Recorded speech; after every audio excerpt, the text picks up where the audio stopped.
ले तू जगत माता शीतले तू जगत पिता शीतले तू जगतदात्री शीतलाय नमो नमः। जय माता दी।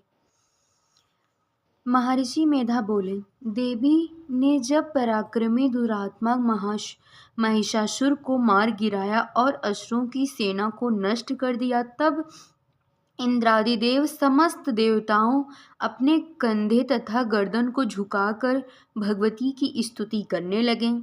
जिस देवी ने अपनी शक्ति से यह जगत व्याप्त किया और जो समस्त देवताओं तथा महर्षियों की पूजनीय है, उन देवी जगदम्बा को हम भक्ति पूर्वक नमस्कार करते हैं। वे हम सबका कल्याण करें।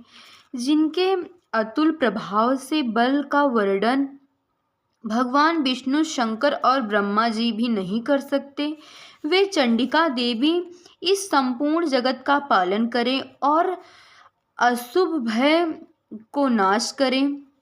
पुण्य आत्माओं के घरों में तुम स्वयं लक्ष्मी के रूप में और पापियों के यहाँ दरिद्रता के रूप में शुद्ध अतःकरण वाले पुरुषों के हृदय में बुद्धि रूप, सत्पुरुषों में श्रद्धा रूप और संकुलों से में उत्पन्न पुरुषों में तुम लज्जा रूप होकर उनके घरों में निवास करती हो। हे देवी, इस विश्व का पालन करो। हे देवी, तुम्हारे अचित्य रूप असुरों का नाश करने के वाले भारी पराक्रम तथा समस्त देवताओं और दैत्यों के सम्मुख युद्ध को प्रकट किए हुए जो तुम्हारे अद्भुत चरित्र हैं, उनका हम किस प्रकार से वर्णन करें।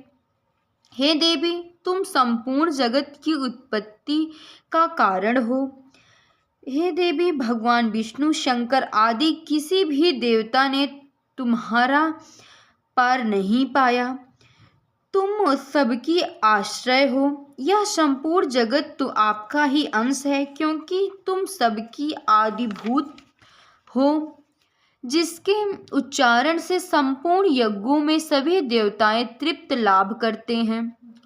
तुम ही पितरों को तृप्ति के कारण हो, इसलिए सब तुम्हें स्वधाक भी कहते हैं। मोक्ष की इच्छा वाले मुनिजन जिसका अभ्यास करते हैं, वह तुम ही हो। इस विश्व की उत्पत्ति एवं पालन के लिए तुम वर्ता के रूप में प्रकट हुई। तुम ही सारे संसार की पीड़ा हरने वाली हो। हे देवी माँ, जिसने सारे शस्त्रों का ज्ञान वह मेधा शक्ति तुम ही हो, जो दुर्गम भवसागर पार करने में नौका बन सकी। मंद मुस्कान से शोभित निर्मल पूर्व चंद्र से विलंब और समान और उत्तम स्वगुण की मनोहर क्रांति से कामनीय तुम्हारे मुख को देखकर भी महिषासुर को क्रोध आया, वह बड़े आश्चर्य की बात है।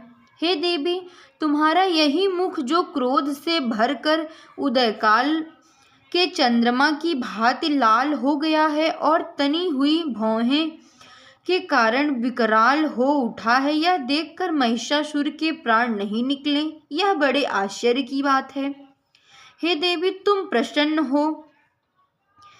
तुम्हारे प्रसन्न होने से ईरा जगत में अभ्यू होता है, और जब तुम क्रोधित हो जाती हो तो कितने कुलों का सर्वनाश हो जाता है, क्योंकि तुमने महिषासुर की बहुत बड़ी सेना को देखते देखते नष्ट कर दिया है। हे देवी माँ, सदा अभ्युद होने वाली तुम जिस पर प्रसन्न हो जाती हो, वे ही देश के सम्मानित वे होते हैं।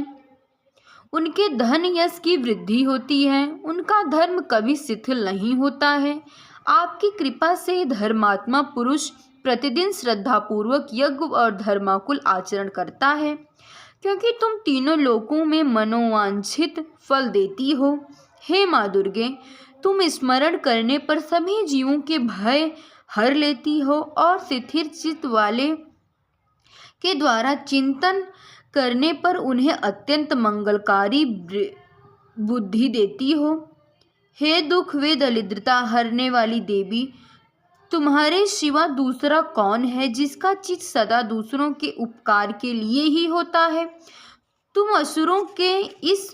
तुम असुरों को इसलिए मारती हो क्योंकि वो संसार को दुख देते हैं। वे चाहे नरक में जाने के लिए चिरकाल तक पाप करते रहे हों, किंतु तुमने युद्ध करके सीधे उन्हें स्वर्ग पहुंचा दिया है, इसलिए तुम उनका वध करती हो। हे देवी, तुम दृष्टिपाल मात्र से समस्त असुरों की भस्म क्यों नहीं कर देती, जिससे वे तुम्हारे शस्त्र से मरकर स्वर्ग जावें। इस प्रकार हे देवी, इन शत्रुओं के प्रति आपका विचार उत्तम है। तुम्हारा शील बुरे व्यवहार को दूर करता है और ऐसा रूप भी है जो न तो कभी चिंतित हो सकता है, न दूसरों को कभी तुलनीय हो सकता है। हे देवी माँ, तुम्हारे बल की किसके साथ तुलना की जा सके, वो अतुल्य है। हृदय में कृपा, युद्ध में निष्ठुरता, ये दोनों ही तीनों लोकों में केवल आपके ही पास है। तीनों लोकों में जो तुम्हारे सौम्य एवं भयंकर रूप, उससे हमारी पृथ्वी की रक्षा करो। हे अंबिका, आपके कर पल्लवों में खड़ग, शूल और गदा आदि अस्त्र शस्त्र सुशोभित होते हैं। महर्षि मेधा बोले, इस प्रकार जब देवताओं ने जगत माता भगवती की स्तुति की और नंदवन में पुष्पों की गंध, चंदन आदि द्वारा उनका पूजन किया गया, तो सभी देवताएं अत्यधिक प्रसन्न। देवताओं, तुम सब मुझसे मनोवांछित फल मांग सकते हो। देवता बोले, हे भगवती, आपने हमारे समस्त कार्यों को सिद्ध किया है। अब मांगने के लिए कुछ भी शेष नहीं है। हे महेश्वरी, आप फिर भी यदि हमें कुछ वर देना चाहती हैं तो बस इतना वर दें कि जब जब आपका स्मरण करें तब तब हमारी विपत्तियां दूर हो जाए, हमें आपका दर्शन हो। महर्षि बोले, हे राजन, देवताओं ने जब अपने तथा जगत के लिए देवी से इस प्रकार प्रसन्न किया, वे तथा अस्तु कहकर अंतर्ध्यान हो गई। हे भूप, जिस प्रकार तीन लोकों का हित चाहने वाली देवी देवताओं के शरीर से प्रकट हुई थी, वह सारा वृत्तांत मैंने तुमको कहा। इसके पश्चात असुरों ने शुंभ निशुंभ का वध करने के सब लोगों की रक्षा करने के लिए जिस प्रकार गौरी देवी ने शरीर को प्रकट किया था, उसमें मैं यथावत वर्णन करता हूँ। चतुर्थ अध्याय समाप्त हुआ।